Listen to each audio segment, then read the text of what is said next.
Well, hang on because today you're in for a great treat. I'm interviewing the author of The Food Codes, Lana Nelson, who has been on 75 podcast shows in the last year. 75. Imagine what that could do for your business if you were to have a plan, execute that plan, and then do your follow-up after the fact. That's exactly what you're going to learn today as I have a conversation with Lana Nelson of The Food Code. So hang on, here we go.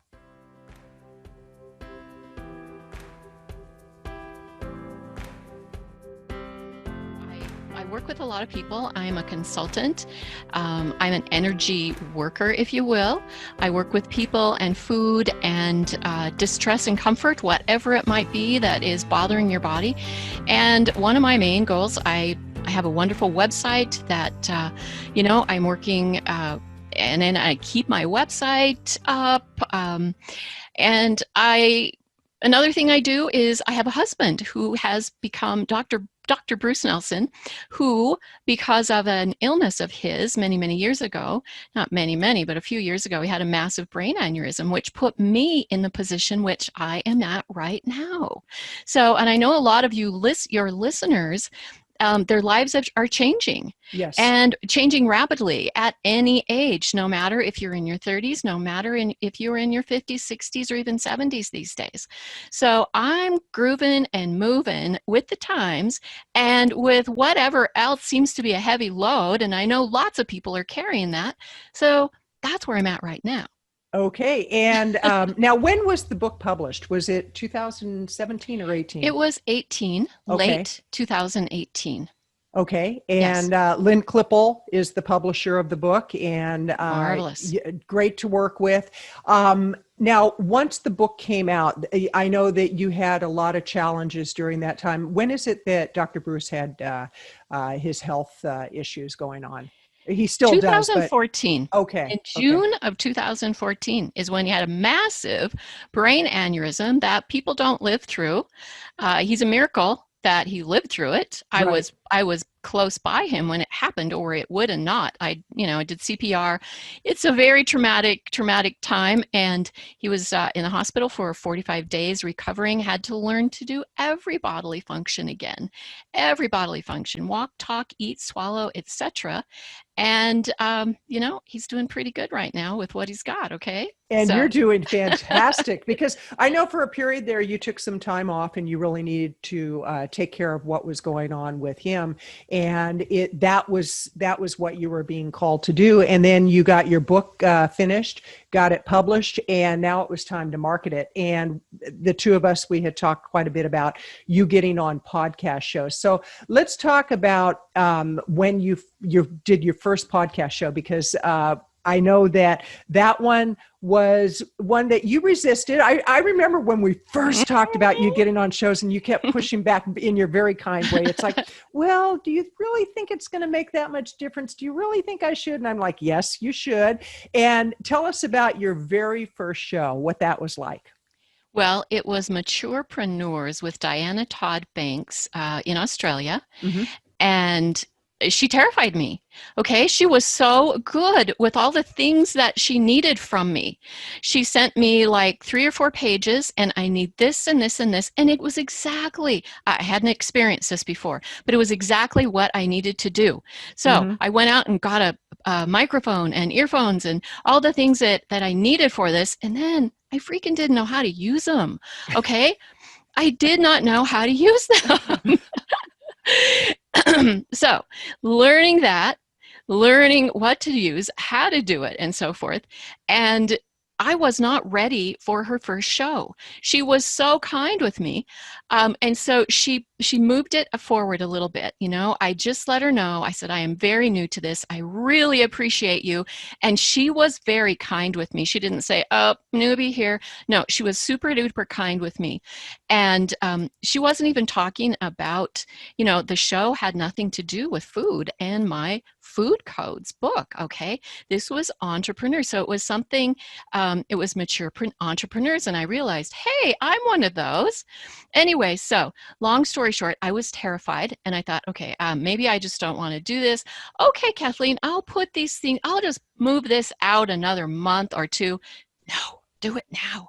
So overcoming your fear and your fear of fear, overcoming myself, because I can get out on stage and speak to someone easily. I love that. But this was a new platform and putting myself out there to people I couldn't see and didn't Right. know. Right. But I overcame it. I did Yeah. what she said and I learned what to do.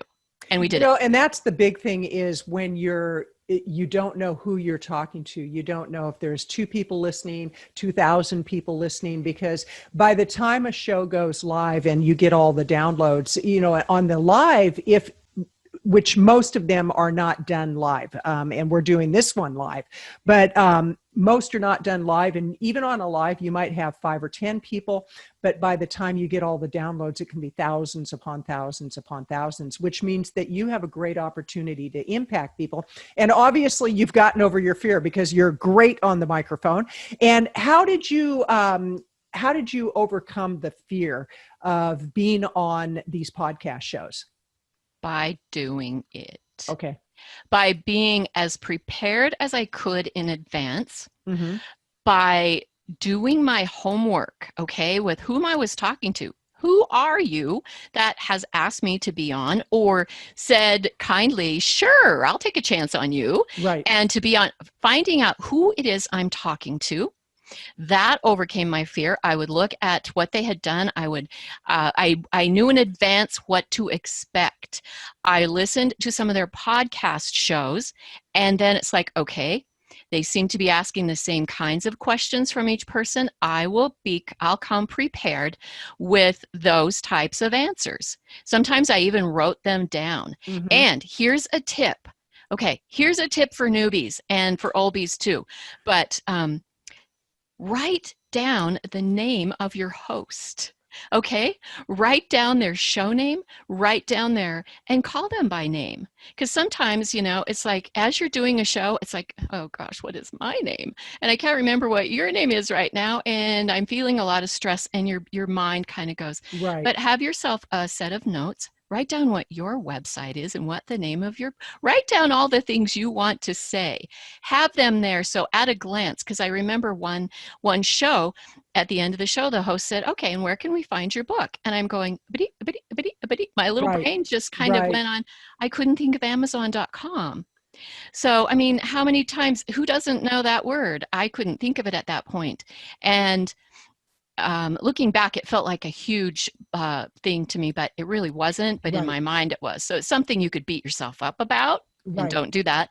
So come prepared with knowing who you're speaking to, what they're about, and what questions they want to ask. And you will just kind of glide through it more.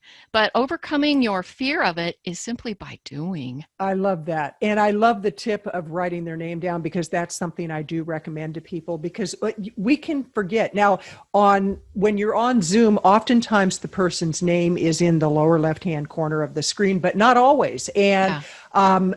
and that's another tip is like, you want to put your own name in there so that when the host is talking to you, they can forget as much as you do. And Yes. it's as likely to happen. And keep in mind, and we were talking about this before we went live, that sometimes the hosts are literally just flying by the seat of their pants. The number of podcast shows that have increased is phenomenal. It went from, I think about a year ago, they were projecting 1 million podcast shows, and now I think there's 1,500,000. That's how rapidly it's increasing, which means you've got a lot of new people doing podcast shows. You've got a lot of people that are not experienced being on the microphone. And again, you can get 10 years worth of experience in 6 to 12 months if you just go out there and you really pound the pavement, is the way I like to describe it, which you've Yes. done about 75 shows. Mm-hmm. Tell us when you were doing the majority of your shows, and you're doing some now, you're still maintaining, but life is, you've got some things in life that are taking priority. So when was your peak of doing shows? What are you doing now? And what was the result of doing so many shows? When the peak of probably the first 6 months, I would say 6, 7 months that I was really, really doing shows and living life in the meantime. And so what it generated wonderful revenue for my books, okay? Because even those shows where like entrepreneur shows, everybody's Mm-hmm. interested in eating at some point. Not everybody is interested in when I do, but they look or they referred or that sort of a thing. So yes, book sales really peaked and then have remained pretty good with that. As well as let's see, what else did you ask? Oh, and some of them I was doing like 3 shows a week, and just fitting those in with a really busy client schedule that I had, and just making it flow. Okay, and so then I I still have maintained some nice book sales, and I decided I had to really cut back on how many clients I was doing Mm-hmm. and Mm-hmm. how much work I was doing and the shows, just because my husband has taken a little bit more care, Right. and caregivers can become kind of tired sometimes after a few years. And so I just, for myself, basically, for more energy and sanity, I've cut back on that, but I'm maintaining. There was maybe a month, I don't think more than that, that I had not done a show. And I'm not saying I got lazy. I got kind of scared. I thought, Lana, you are not going to slip away. Okay. I value what I do. I value it very much. And I value my book as well and getting it Right. out there. And I love doing this. Okay. I love speaking and keeping my hand in it. And so I have maintained at least 3 Per month. shows a month, at Okay. least. Okay. Okay. And sometimes that will be 2 in a week, and sometimes that will be like 1 every other week, but usually at least 3 shows Perfect. and Perfect. webinars. So doing some of those for myself as webinars, some for a company I work with, and so on. So keeping my hand in with technology, one of those things too, because changing. If I had stopped totally 6 months ago, gosh, Zoom, hello. How many Right. people have learned that in the last 6 months? How many people Amazing. have learned Google Meets? How many people have had to get off the platform and onto their easy chair here in their library and be out there? Absolutely. Absolutely. And I want to remind people that I'm talking with Lana Nelson, who is the author of The Food Codes. And you can find her information at thefoodcodes.com. That's thefoodcodes.com. I'll put that information in the show notes once the replay goes up. And this is Kathleen Gage, by the way, with the podcast Rockstar Club. And if you're not yet a member and you hear the replay of this and you want to become a member, go to powerupforprofits.com/podcast rockstar. That's powerupforprofits.com/podcast rockstar. Now, a lot of people are curious as to how you find shows. So what's been your best strategy for finding shows? Well, the strategy I learned from you, Kathleen, I'll have to tell your listeners that I have learned so much from you, not only from your teaching, but you rock and roll the way you teach, okay? You do it. So somebody can teach you something and they just plain don't have any show or go, all right? They're Mm-hmm. not doing it. Mm-hmm. You are doing it, you're learning more as you do, and you're teaching more every day as you do, okay, with technology and experience. So, number one, I learned from the best, Thank okay? you. I learned, and then I put that to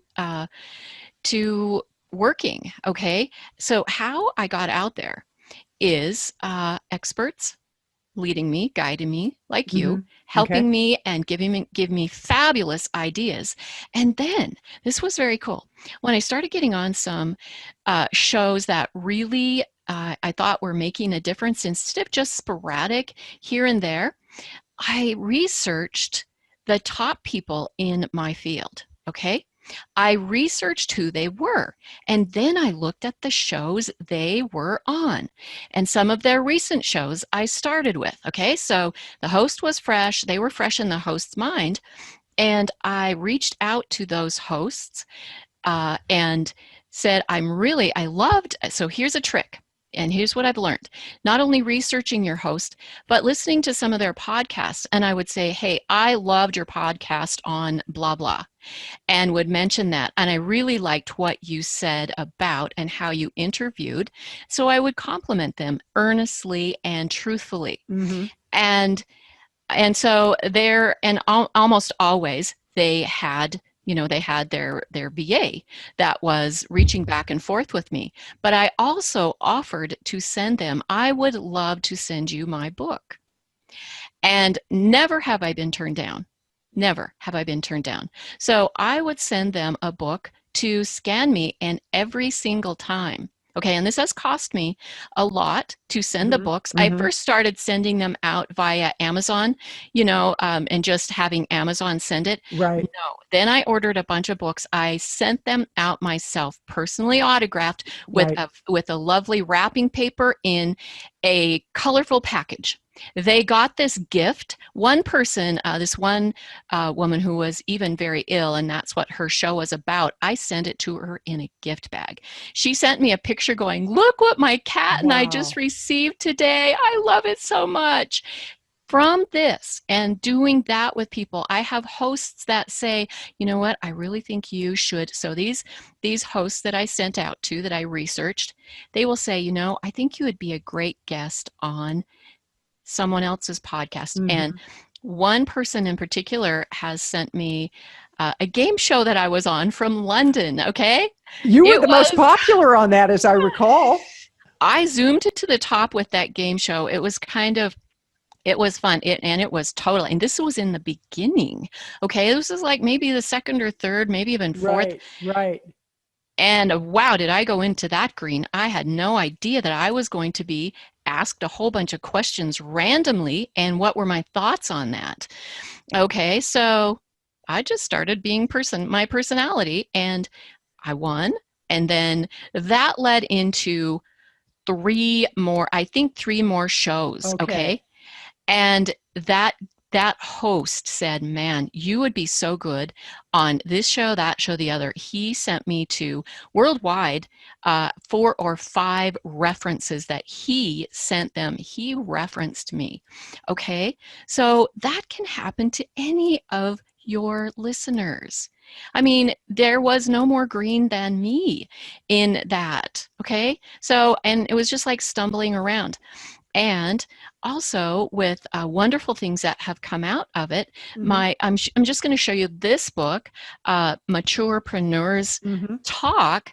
I actually even then, the first person, Diana Todd, asked me to be in an anthology book and tell my story in that anthology book. So published again, just by going on that show, by not chickening out in the beginning, and etc. So did I kind of answer your questions there? I love that. And what I love is how you gave a really clear path to how people can get more shows, which is show up, do the work, and do a great job. Just be yourself. And I think that's the big key right there, is for people to be completely who they are and not try to be perfect. Because I know for me, I'm never going to be perfect. And so it's like, if we try to be somebody we're not, or we try to be as super polished, it may not be the best fit for us. So what has been one of the strangest things that's happened on a podcast show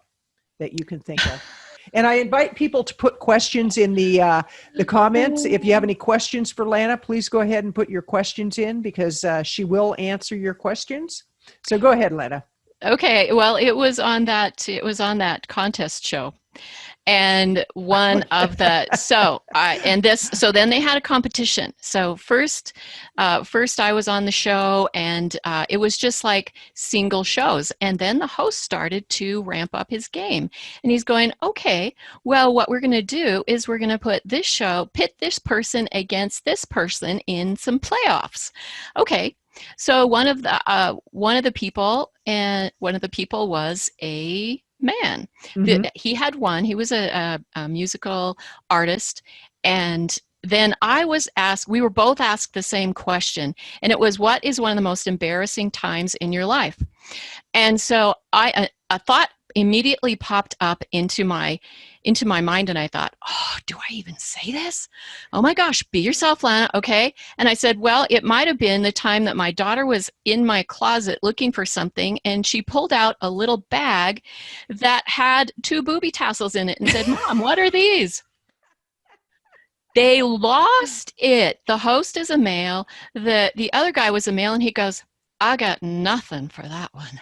Oh, that's And amazing. I remember when you told me that story, it was like, oh my gosh, this is hysterical, because, you know, you appear so prim and proper, and then you come out with booby tassels, you know. I know. And so anyway, that actually kind of put me over the top and with that. And then I made it to another final with that. But that's nice. Woo! That really stretched me, okay? Because most of the time, I'm not going to say booby tassel in an interview. And I'm not going to tell people about that. But I just did. That was a stepping out as my little heart is going pitter patter, pitter patter. You know, and I'm really glad you brought that up, because there will be times that you're asked a question and something comes out of your mouth and you're like, did I really just say that? And once you say it, own it. It's like, it is who you are. And, you know, it's like, don't try to backpedal on it. Have you ever had an experience with a host where everything was scheduled and then at the last minute you just decided this is not a fit for me and you backed out? Has that ever happened to you? I went through it.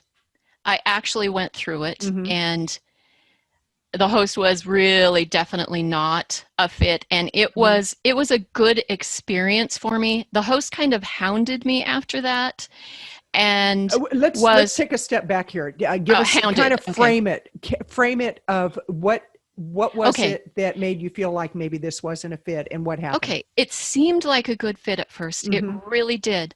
The host and I had an interview beforehand. Okay, we had an interview, we talked, and she just says, oh gosh, you know, we just have so much in common. And I sent her my book and everything. And then during the interview, it also felt kind of good. But afterward, as she presented it, okay, so I had a red flag. I had one red flag before the interview. I looked at her website. I looked at what she had done. And one of her podcasts, she was asking people for money, saying that I'm just so broke and I need some help and stuff like that.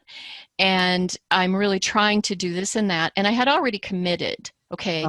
I had already committed then, I think. But anyway, so then so that was kind of a red flag. Not that I don't like to help people, okay? Right. But you're very generous. There was a lot of crying and neediness in the, and just some red flags, some others. But anyway, so then I went ahead and did it, and it's like, I don't know about this. But I was green, okay? This was one of my learning experiences. And then after that, and I think you might have had an experience with this person too, and you decided not to do the show, which was a good thing for you. But afterward, the person tried selling me her products over and over, and then, you know, posting different things. And I just thought, oh, I'll send this person a lot of love, but I won't, you know, I'm probably not going to send that podcast out anymore, etc.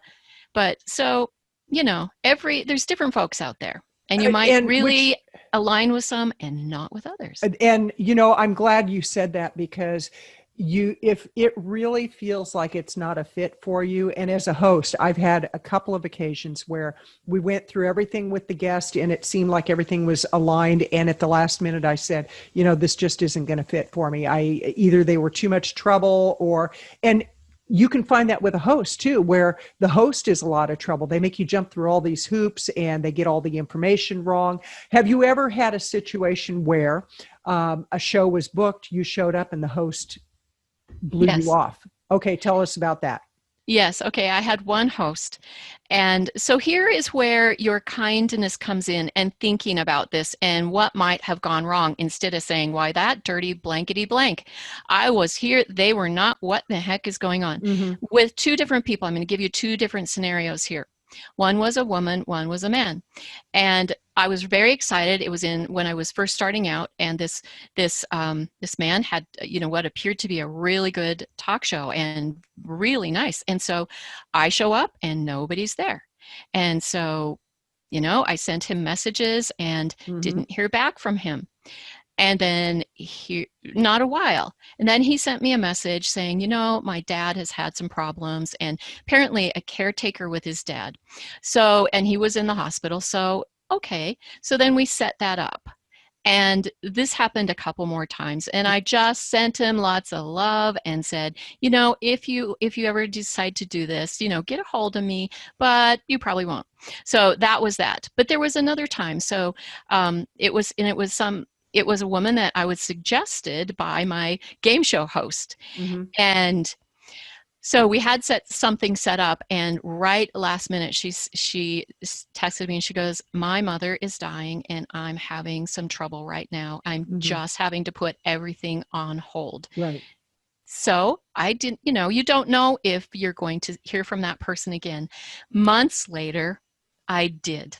And we had such a wonderful, she was an excellent contact. I had sent her my book in the meantime, and it was great. And it was a good contact that I will probably do more shows with. And that's also another thing I'd like to tell to let your listeners know too. Ask them for referrals of who they might feel is a good fit for you. Right. But what about return shows?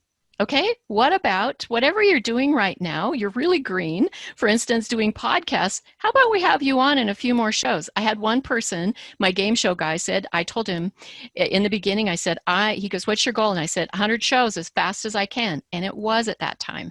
My view had to change because of my life. Right. Life, few little blocks and bigger blocks got in the way. I still have that goal. But he said, call me. He said, get a hold of me when you've done that 100th show. I want you back. So I will. But right. In the meantime, I'm on my way a little slower and pulling my wagon just a little slower. But well, you've got a lot on your plate. Speaking of which, I want to remind people, this is Kathleen Gage with the podcast Rockstar Club, and I'm talking with Lana Nelson from Montana, and she is the author of The Food Codes. And there was a question I was going to ask you, and this can happen on a live podcast where you just completely forget the question. But what do you do? After you've been on a show? You've been given the permalink. And for those who don't know what that means, it's in the training material. So go in there and find out. But I'll tell you, it is the direct link to the episode that you're on. It could be a YouTube episode. It could be on Apple Podcasts, Google Podcasts, Spotify, or it could be a blog post. What do you do after the fact? Well, follow up. I generally send a thank you for being on the show, letting them know, because then we will exchange links, okay? And always tell them, gosh, thanks for being the best host. And then I go in and, because a lot of times they want you to like their show and make a comment on their show. So there's make the links easy for your people, okay? Because there was a woman's show that I was on, and I tried so hard to leave her a message and to leave likes to that, and I never really was able to do that. But anyway, so like and comment to them afterwards. You could send, if it's appropriate, you could send them texts. I have one show host that through all these, it was just, his name is Darian Parker, Dr. Darian Parker. Yes, he's wonderful. Excellent. He has sent me text messages saying, "Hey, how you doing? What's going on in your life?" And I will message him back saying, "Loved your current show, and I listened to this podcast or that podcast and loved what you had to say about this or that." So be in contact, because these people, it doesn't have to be just one and done. Just continuing on. So it's about your community, and you're going to have more to offer from time to time. And so, yeah, that would they may come to you and ask you, do you know somebody that would be a good fit for the show also? Yes. Now, question, have you ever paid to be on a show, and what are your thoughts around paying? Okay, so I did once in the very beginning. The person wanted $50 for Mhm. advertising, Mhm. and this was a requirement. And, you know, I looked at what this person was doing, and wow, it looks really big, looks like a good community. That was it was nothing. And then via your advice, okay, learning from the experts here, you said I rarely do that, only in a certain case or whatever. So I stopped doing that because there were a lot of podcast shows that said, okay, for this fee, and one of them, it was like $1,000, $1,200, and we're going to do this for you and this for you and this and that. And it's like, oh gosh. And so I did ask your advice on that. And I decided not to. Right. Right. And in the meantime, I don't know that I had gotten that much out of it. There's lots of different ways they want you or people to do, but There's plenty I of just free don't. shows. Yeah. There's plenty of free. Well, and one of the things they'll promise you, and this is for the members and for people who will listen to this, I really want you to know that this is what we do anyway. But they say, oh, you're going to get the link to your show. Well, of course, we're going to send the link to the show to the guest. We're going to put it on social media. Well, of course, we're going to do that. We're going to send it out to our list. We sometimes do that. We don't always do that. We may do a blog post. We may do a YouTube video. But this is part of marketing on our part as a host. And so if they're promising you these things, that's pretty standard. So it's not like you're getting anything super special. Now, they may say we're going to do some Facebook advertising around it. We're going to do some LinkedIn advertising. That's a whole different conversation. But 99% of the time, you should never have to pay to be on a show. So just be aware of that, because you can go through your budget very quickly, and you're better off to actually use that money to hire a virtual assistant who will go out and find shows for you that are very targeted.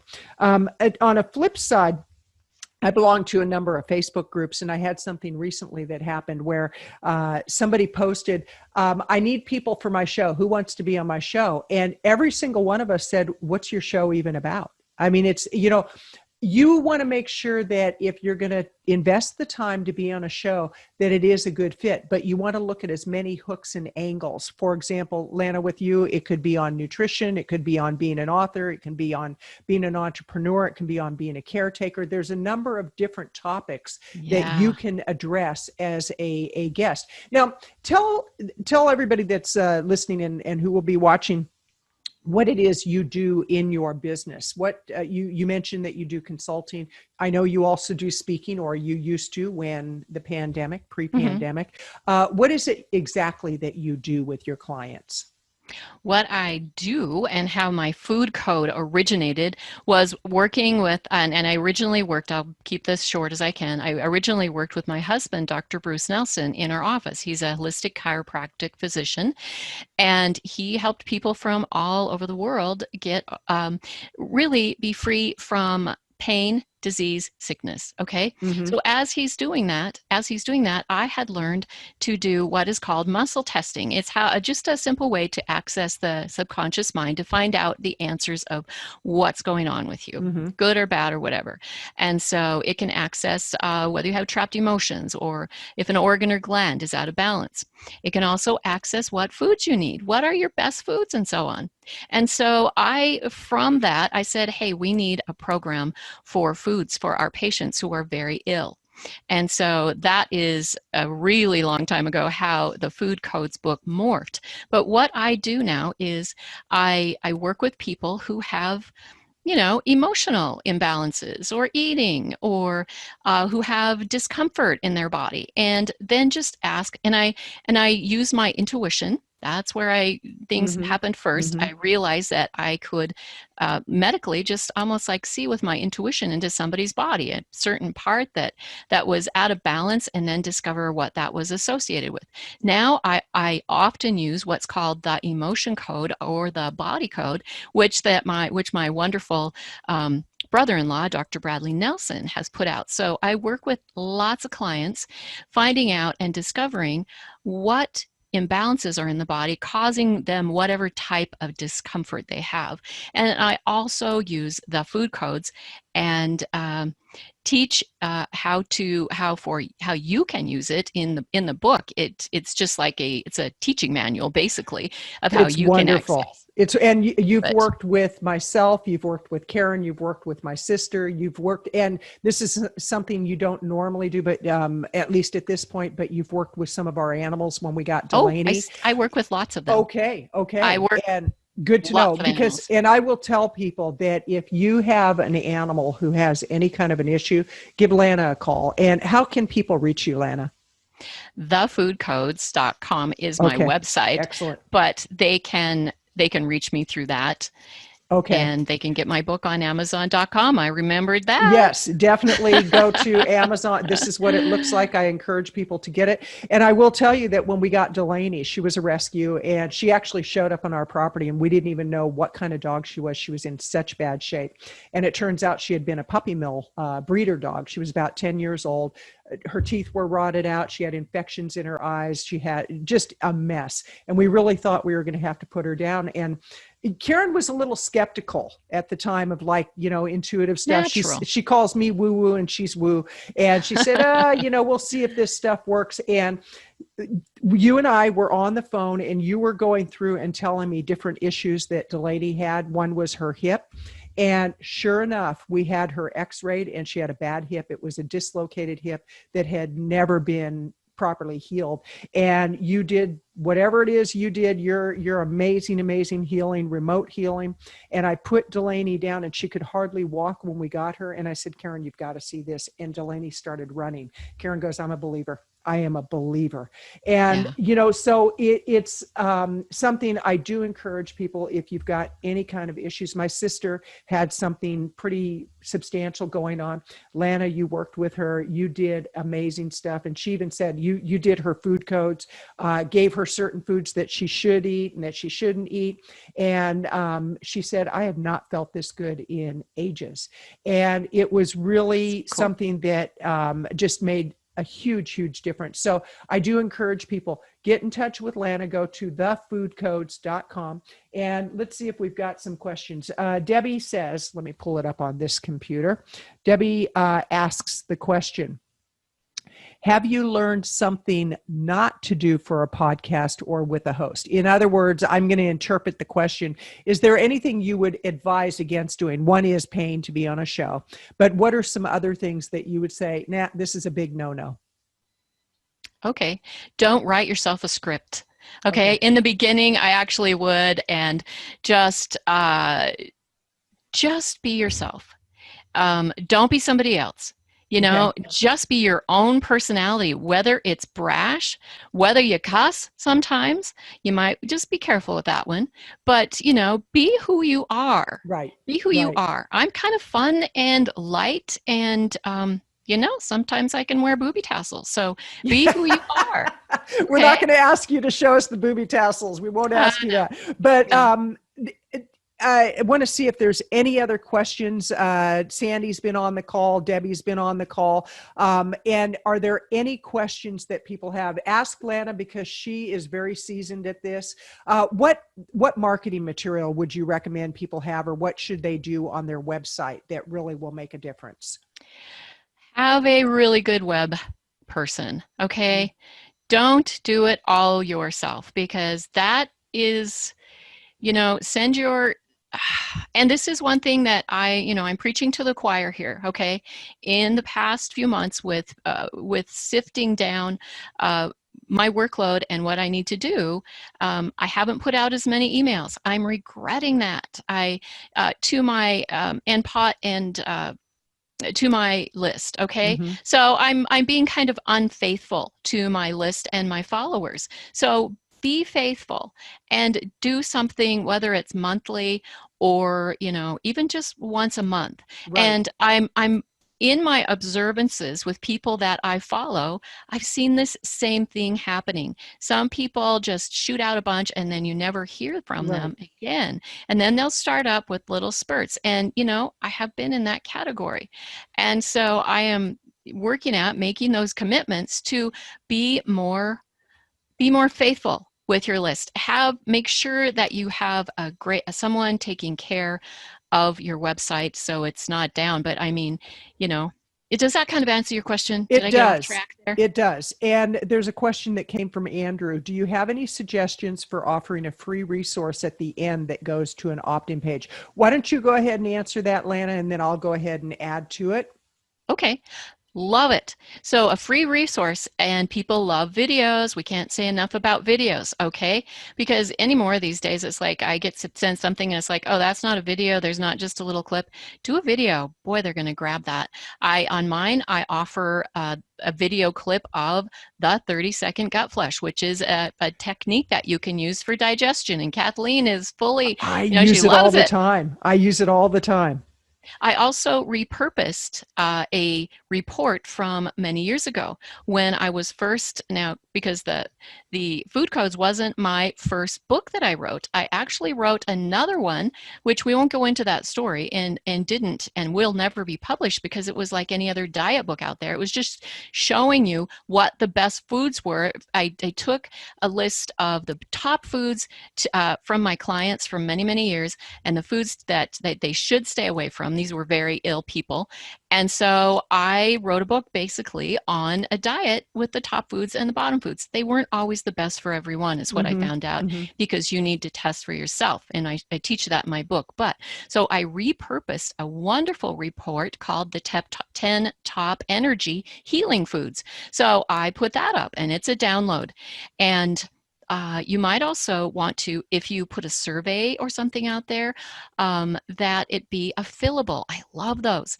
You can print something out or have it. A lot of people are not wanting to print things out these days. Right. If you Right. have something that needs to be, that is like a fillable document, just go to have somebody maybe on one of the VA websites like Fiverr. I found some really great things on Fiverr to help you with the copy, to help you with the video, making it really Absolutely. nice, and to help you with documents and fillable documents that you can use. Really great value. Excellent. And I'm glad you mentioned Fiverr because it is a good resource. You can find a lot of garbage stuff on there, but you can find a lot of really good vendors. I would say there's more good vendors than bad. And it's fiverr.com. And it initially started where you could get a service for $5. Now it's a little more expensive. They add a service fee, but I just had a book cover redone for a Kindle book, and I didn't like the cover I had, and I had the Kindle book redone. For my initial fee was like $12.50, and then I tipped, and it came out to about $20. Looks so much better. So for $20, I feel much better about my cover. What I do recommend for those people who are going to use Fiverr is that you actually look at the comments. Make sure that it's really simple and easy for a vendor to get all fives. I mean, that is not difficult. And if they are at like a 3, if they're rated 3 across the board, do not use them because you're probably going to run into trouble. Look also at the comments that people make, but I would definitely recommend that you check into Fiverr for graphics. You can get Kindle book layouts done.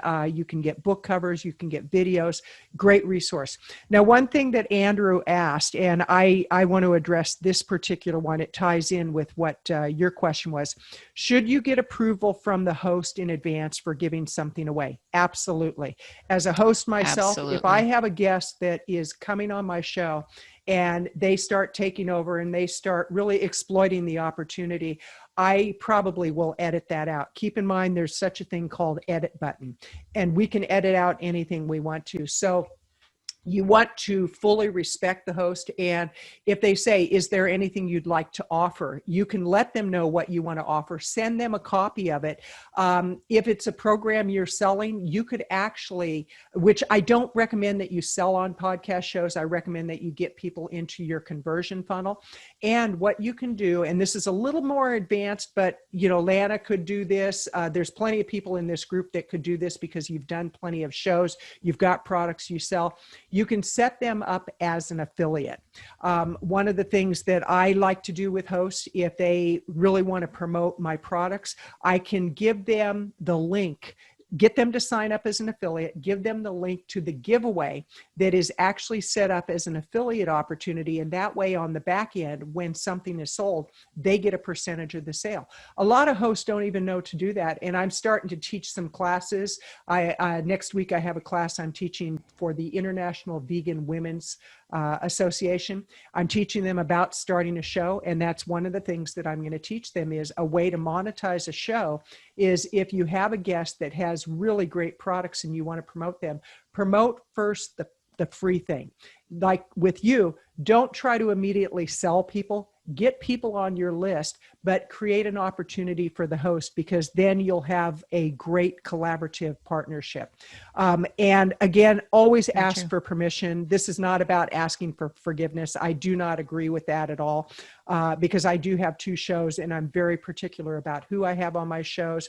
And another thing, Lana, that I'd love to have you address before we wrap up here. What about being really clear on what the show is about before you approach them? You mentioned listening to the show. How important is it for you to know what that show is about before you approach a host?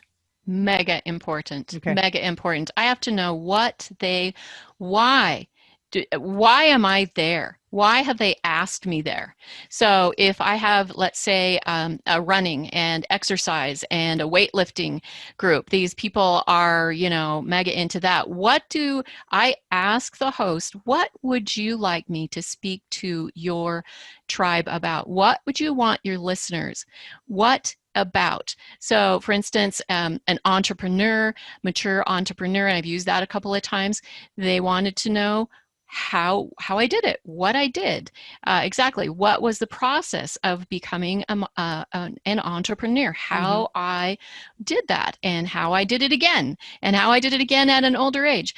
And so you need to know who your host is and what they want, and they will love you if you give them what they want. You don't go on to promote, and that's one thing.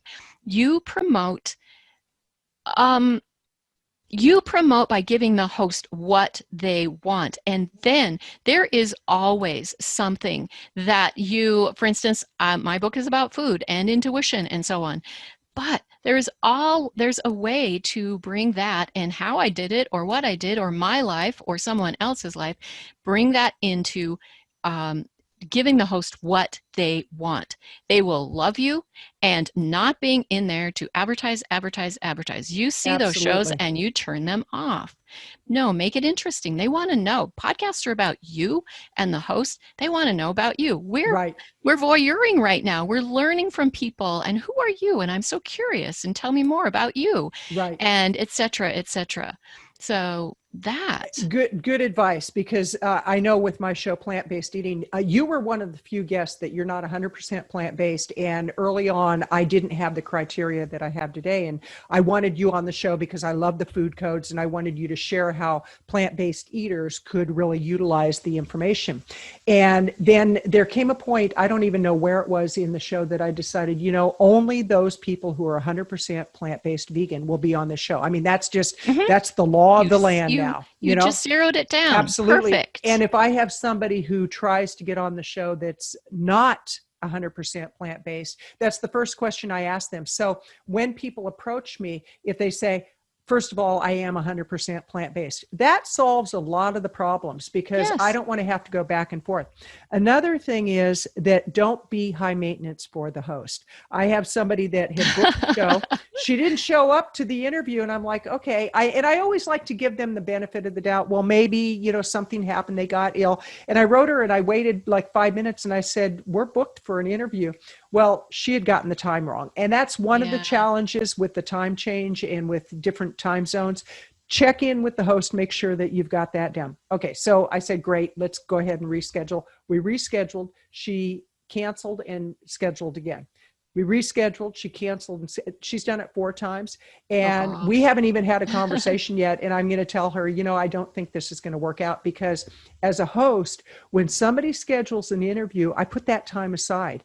And that can break up the day to where if I have a full day with nothing on the calendar, I can spend the time writing, I can spend the time working on shows, getting to other guests, whatever it may be. But if somebody schedules and literally at the last minute, they cancel, Once is okay.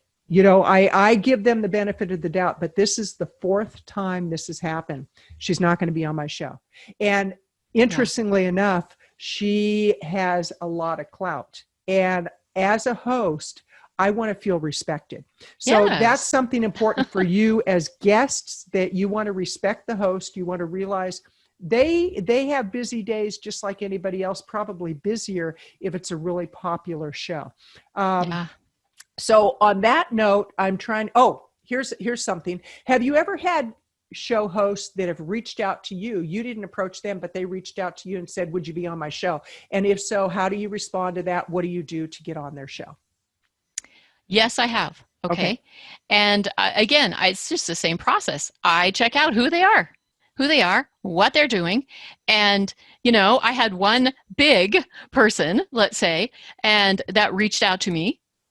And I just thought, oh my goodness, how did this even happen? Well, then we found out it was because on another show and blah, blah.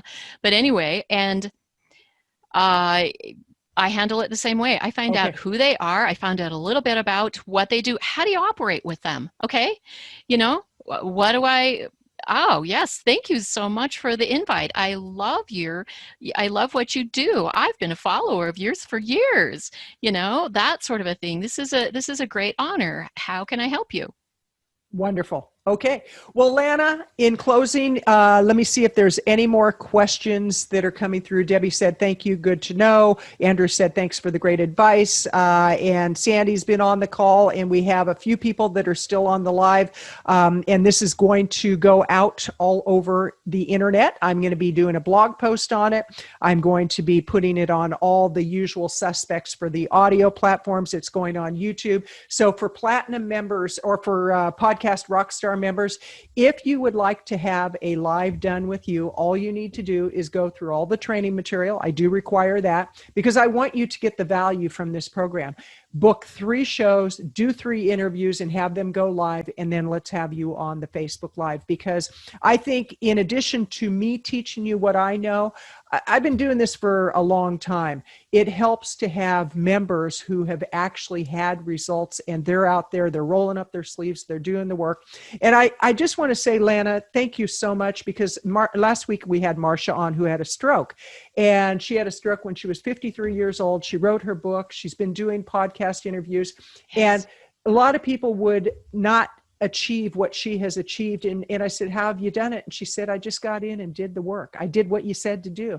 It's the same with you, Lana. You've had some really incredible challenges. In addition, you have got a huge family. How many, okay, you've got 12 kids between you and Dr. Bruce. How many grandkids? I always get this one wrong. I mean, there's a few more on the way if I have my way, but how many grandkids do you have?